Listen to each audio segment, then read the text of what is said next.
ఈ విధంగా అవుట్పుట్ అనేది జనరేట్ అవుతుందనమాట. అంటే ఇక్కడ ఏంటంటే మెయిన్ మెథడ్ అనేది కంపల్సరీ రాయాలి.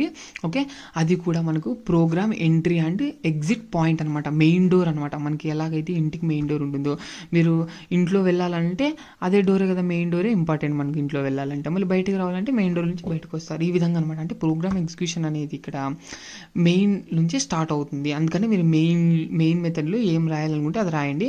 దాన్ని బట్టి మీరు మెథడ్స్ ఏమైనా కావాలంటే విత్ ఇన్ క్లాస్లోనే డిఫైన్ చేసుకోండి. ఓకే, మెథడ్లో మెథడ్ రాయొద్దండి, చూసుకోండి. దానికి సపరేట్ చూడండి.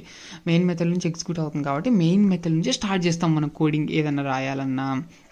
ఓకే, మీకు ఏదైనా మెథడ్స్ రాసుకోవాలంటే ఈ విధంగా రాసుకోండి. మీకు తెలుసు కదా, మెథడ్స్ అన్నీ నేను ఇంతకుముందే డిస్కస్ చేశాను. ఈ విధంగా ఉంటుంది. ఓకే, ఈ విధంగా మనకు మెథడ్స్ ఎందుకు యూజ్ చేస్తామంటే లాజికల్ కోడ్ రాయడానికి. ఓకే, ఇక్కడ నేను క్లాస్లోని ఇక్కడ స్టార్టింగ్లోని ఇక్కడ నేను system dot out dot println hello world print చేస్తానంటే కుదరదు అనమాట. ఓకే, మనకు ఏంటి ఇక్కడ మనకు జేవిఎం అనేది మనకు మెయిన్ మెథడ్ నుంచి స్టార్ట్ అవుతుంది అనమాట, ఎగ్జిక్యూషన్ అనేది కదా. ఓకే, మీరు ఇక్కడ రాస్తే అది తీసుకోదనమాట, ఎర్రర్ వస్తుంది. ఓకే, అలా ఎలా పడితే అలా కంపైలేషన్లోనే ఎర్రర్ వస్తుంది అనమాట. ఎక్కడ పడితే అక్కడ రాయకూడదు.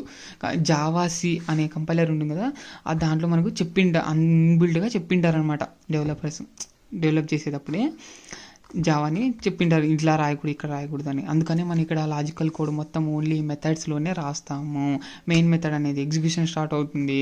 మిగతా మనకి ఏమైనా అవుట్ ఆఫ్ లాజికల్ కోడ్ రాసుకోవాలనుకుంటే ఈ విధంగా మెథడ్స్ డిక్లేర్ చేసుకొని రాసుకుంటాం. మనకు తెలుసు కదా మెథడ్స్ ఎలా రాయాలి ఏంటి అన్నది. అది అనమాట టోటల్ కాన్సెప్ట్ అయితే ఇది. ఇప్పుడు చూద్దాం. ఇక్కడ చూడండి, some important points about class గురించి మనం కొన్ని ఇంపార్టెంట్ పాయింట్స్ అయితే డిస్కస్ చేసుకోబోతున్నాం. One Java file can contain only one public class. ఇది very very important. You can't create 2 public class in a single.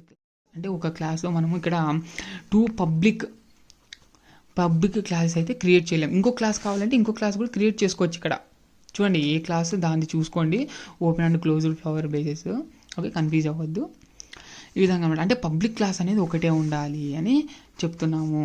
A class can be declared with or without public keyword if not means default access modifier. అంటే నేను చెప్పాను కదా, మనకి access modifier 4 ఉన్నాయి.